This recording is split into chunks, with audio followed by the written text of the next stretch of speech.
So, what are my opinions on the carnivore diet? Let's talk about it. So, the carnivore diet is a diet where you simply only eat animal products.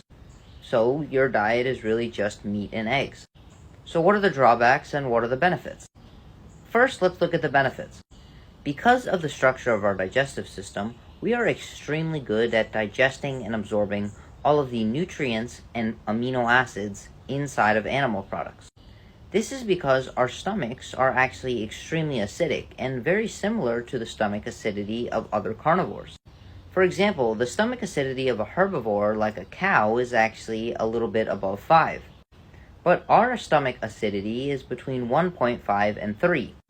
And this allows us to not only kill off any bacteria on our food, but also an extremely high capacity to break down protein into its individual amino acids and absorb it. Conversely, when we're eating a lot of plant matter, there are a lot of things inside of plants that we simply cannot digest and absorb. Some of these are touted to have benefits such as fiber, and others are referred to as anti-nutrients because they actually inhibit the absorption of certain micronutrients that we need. For example, phytates are found in plants and they can actually inhibit our absorption of things like zinc. And the protein found in vegetables is actually bound up inside of fiber, meaning it's less accessible and will end up absorbing less protein at the end of the day. And the reason I'm mentioning this is because one of the great benefits of the carnivore diet is simply the ease of digestion, and a reduction in any of the molecules that may inhibit nutrient absorption. The way I think about it is that the carnivore diet leaves a little less roughage behind.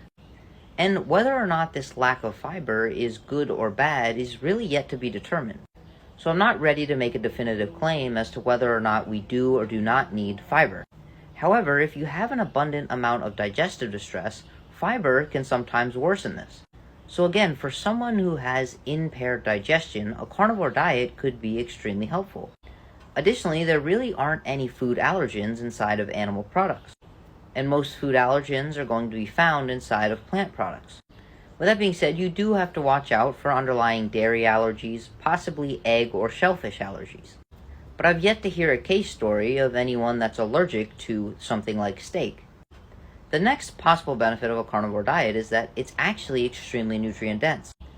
7 out of the 8 most nutrient dense foods on the planet are actually animal products. These include fatty fish like salmon, eggs and beef, dairy, bivalves like oysters and mussels, organ meats like liver and kidney, and small fish like sardines and mackerel. And of the foods that I just mentioned, if you comprise the majority of your diet, you will get almost every single micronutrient. It is a little bit debated as to whether or not you can get every single micronutrient, and this is because of vitamin C. There are different opinions as to whether or not some meat may actually contain vitamin C, and how our vitamin C requirements adjust when we are on a lower carbohydrate diet. And this is simply because as we increase the amount of carbohydrates in the diet, we increase the amount of vitamin C that we need. With that being said, we could kind of just add in a lemon, lime, or orange every once in a while and fulfill this vitamin C requirement. So given that you're structuring your meals off of the foods that I mentioned, you would have an extremely nutrient-dense diet. And the micronutrients found in plants are also in their bioavailable form.